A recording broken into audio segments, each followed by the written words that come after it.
Go green. Use tablets instead of books to help our environment. But what about using devices to read and to learn? What does that do to our health? Students are in school with the goal to pass, graduate, and then use the information they learned in college to apply to their career choice and to their life in general. Students should want to learn in the best way possible. Replacing textbooks with tablets does not make learning any easier or assist us in retaining information any better. I found through extensive research that using iPads in class is actually hurting our chances of succeeding in school. Over the next few minutes, I will be analyzing the differences in textbooks and tablets' performance, educational outcomes, distracting agents, and health risks. The facts are, textbooks are less expensive than iPads, books cannot crash, freeze, or get hacked, and books do not require a charger after a certain number of hours. iPads consume storage, papers and sites consume most of the screen. The more you put on, the less space you have. It's found from Philip Hurdle, a professor from Elmira College, and anyone that has done both. So, for visual learners like myself, I much rather have everything physically in front of me without losing or giving up any aspect of my physical, bless you, visuals. Therefore, some learners much rather use entire tables of spirals and books without sitting on one device, opening up another tab after the other, and giving up space. Not only that, but having to go back and forth.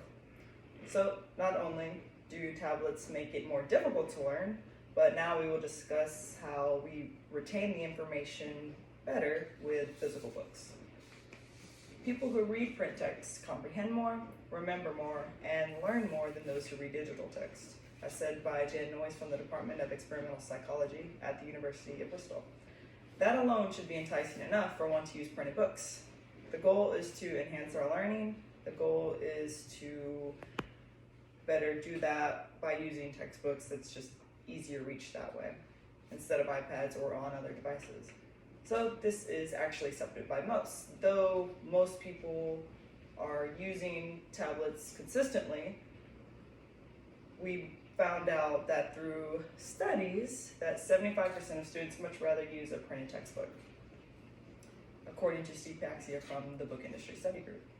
Tablets can be read in the dark without additional lighting, but we find out later how this is actually a negative convenience. We will now discuss how we ourselves know that other things can distract us. I cannot say how many times I've been ignored by an iPad, by a laptop, or by a phone. I know I'm not the only one. Pam Varnado, a teacher for nearly 30 years in the public school environment, has found that the temptation to multitask at inopportune moments, such as during instructional time, happens when students are given iPads during class. We have access to countless other sites when on devices. Using physical textbooks in school, we can only flip to another page while still sticking to that same subject. The last thing we need when attempting to learn is another distraction from our goals, which we will discuss next. People have enough to worry about without adding health risks to the mix. Health issues that follow prolonged use of tablets are neck and back problems. Frequently using tablets causes eye strain, headaches, blurred vision, and dry eyes, says the American Optometric Association.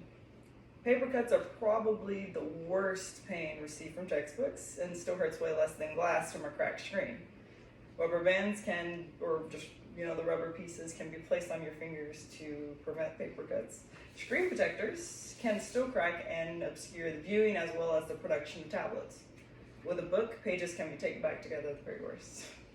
What is incorporated into our learning should make things better and not worse. Regardless of the negative health and education effects tablets have, we cannot escape technology. The U.S. Department of Education solution is to not ban technology, but to use it in moderation. Overall, books are more reliable and therefore perform better. Textbooks provide more positive educational outcomes. Books have fewer distracting agents, and books have less negative health risks.